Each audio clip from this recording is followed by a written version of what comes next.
কিয়া শেঠ, দ্য ওয়াল, আমি শক্তি, আমি Durga. Powered by Cradle fertility centre এবং Rupnagar group of companies. Outdoor partner creative media services. শহরের ব্যস্ত পথঘাট, দামি স্কুল, কোচিং ক্লাসের বাইরে এ এক সম্পূর্ণ অন্য জীবন। এখানে রোজ সকালে বসে পাঠশালা। প্রতিদিন জড়ো হয় এক রাশ কচিকাঁচা উৎসুক মুখ। দিদিমণির কাছে পড়তে বসার সময় হয়ে এলো যে।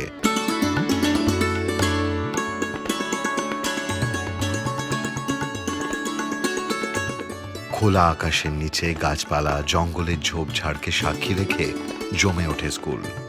সেই স্কুলের দিদিমণি বলুন বা হেডমিস্ট্রেস, একজনই। পারুলিয়া গ্রামের ছোট ছোট ছেলে মেয়েদের নিয়ে রোজ সকালে পড়াতে বসান বৃদ্ধা জ্যোৎস্না সেনগুপ্ত। আসুন আলাপ করি তাঁর সঙ্গে। আমার নাম হলো জ্যোৎস্না সেনগুপ্ত, পারুলিয়া শ্বশুরবাড়ি। আমার স্বামীর নাম গোপাল সেনগুপ্ত। আমার দুঃখেরই জীবন, আমার ছোটোর থেকেই। ছোটোতে মা বাবা ছিল না, তারপরে এখানে সে স্বামী তো ওই চাকরি করতো না, তো বেকারই থাকছিল। মেয়ে ছেলে পড়ি আমাদের কোনো রকমের দিন চলত। বিয়ে হয়ে পারুলিয়া গ্রামে আসার পর থেকেই গ্রামের ছেলে মেয়েদের পড়াতে শুরু করেছিলেন জ্যোৎস্না। স্বামী গোপাল সেনগুপ্তর সহযোগিতাও ছিল। স্বামী মারা যাওয়ার পর জ্যোৎস্না যখন ভাবছেন গ্রাম ছেড়ে চলে যাবেন, ভরসা জুগিয়েছেন পাড়া প্রতিবেশীরা। তারাই উৎসাহ দিয়েছিলেন যাতে ছেলে পড়ানোর কাজ জ্যোৎস্না চালিয়ে যান। তুমি বসে থেকে কি করবে? আমি বলছিলাম আমি থাকতে পারবো না এখানে, তুমি ছেলের দিকে নিয়ে থাকো। 2-4 জন করে ছেলেমেয়েরা পড়তে আসতে শুরু করেছিল প্রথমে। আজ সংখ্যাটা অনেক বেশি। এমনকি আজ যে শিশুরা জ্যোৎস্নার কাছে পড়তে আসে, একসময় তাদের বাবা মাকেও পড়িয়েছেন তার তিনি। বাবা মা সকলে আমার কাছে পড়েছে।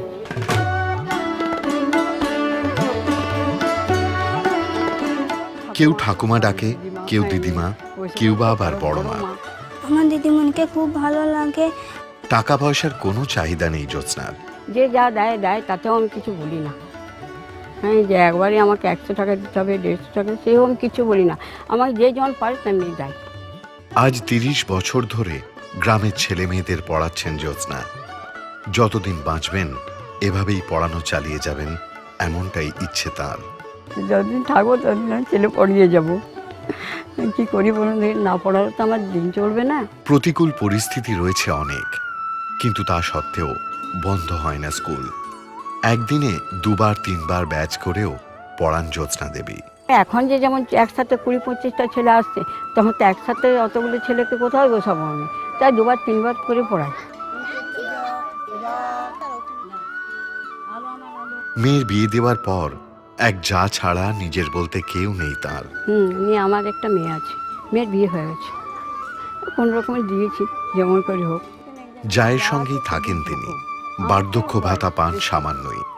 ছেলে মেয়েদের পড়ানোর টানে যান না কোথাও। যাবে কোথায় তুমি? আমিও যেতে পারি না, আমিও ছেলেদিকে ছেড়ে দিয়ে যাবো কোথায়?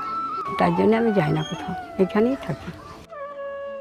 সে আমাকে খুব সাহায্য করে, বা কোথাও গেলে সব সময় ডাকে জ্যোৎস্না জ্যোৎস্না করে করে।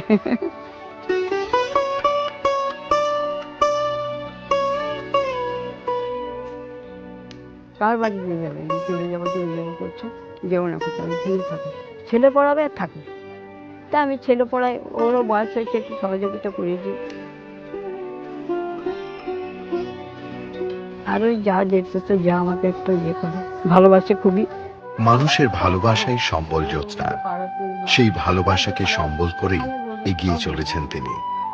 দারিদ্র্য আর যাবতীয় প্রতিকূলতার সামনে নত না হয়ে লেখাপড়ার বীজ ছড়িয়ে দিচ্ছেন কচি কাঁচার মনে। আমি বলছি 11টা আসতে, ওরা 10টায় চলে এসেছে।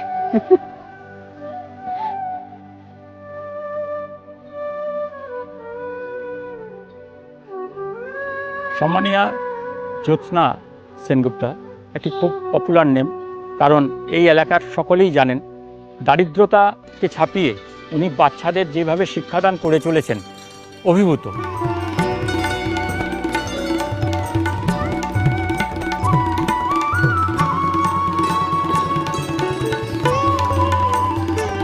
এই দুর্গাপুজোর মরশুমে আমাদের কাছে তিনি শক্তি, তিনিই দুর্গা।